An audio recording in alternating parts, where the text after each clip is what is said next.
Assalamualaikum warahmatullahi wabarakatuh. Di sini saya akan menjelaskan tentang materi tawaran metodologi dari Mas'ud A-Baderin. Saya akan menjelaskan tentang biografi Mas'ud A-Baderin.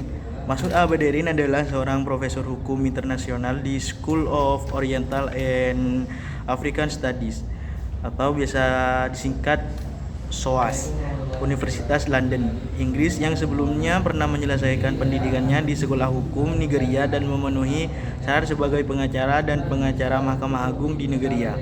Setelah beberapa tahun berpraktik hukum, ia memperoleh beasiswa untuk studi pascasarjana di Universitas Nottingham, di mana ia memperoleh gelar LLM dalam hukum internasional publik, mempelajari hukum internasional publik, hukum humaniter internasional, hukum pidana internasional, hukum hak asasi manusia internasional, hukum organisasi internasional, dan hukum keamanan kolektif.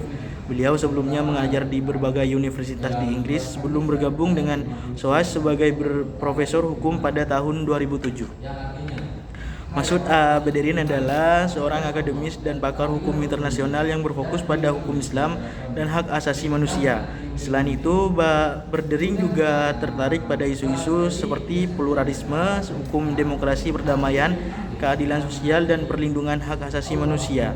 Dalam konteks hukum Islam, Baderin memiliki karya akademis seperti menulis beberapa buku yang berjudul International Human Rights and Islamic Law. Dan ini merupakan salah satu karya yang terkenal dari Mas'ud A-Baderin. Selain menulis beberapa buku, beliau juga banyak menerbitkan artikel dan bab buku dalam bidang hukum internasional, hukum Islam, dan hak asasi manusia. Materi yang kedua adalah hak asasi manusia atau HAM.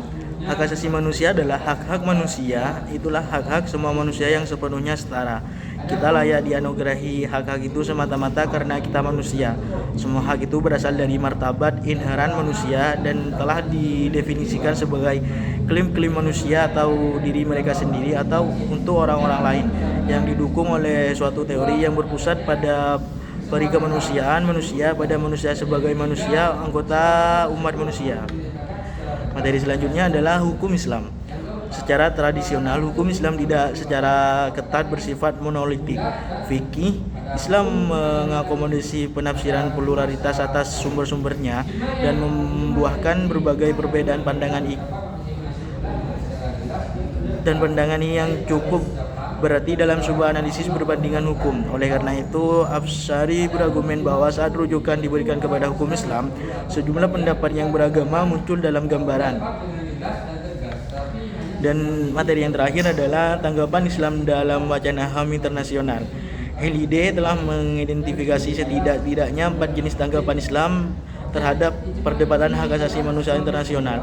Pertama, Islam selaras dengan hak asasi manusia internasional. Kedua, hak asasi manusia sejati hanya bisa sepenuhnya diwujudkan di bawah hukum Islam. Ketiga, tujuan hak asasi manusia internasional adalah agenda imperialis yang mesti ditentang. Dan keempat adalah Islam tidak selaras dengan hak asasi manusia internasional. Ada tanggapan menarik kelima yang dilewatkan oleh Halliday, yaitu bahwa tujuan hak asasi manusia internasional memiliki agenda anti agama yang tersembunyi. Cukup sampai di sini yang bisa saya jelaskan, kurang lebihnya mohon maaf. Wassalamualaikum warahmatullahi wabarakatuh.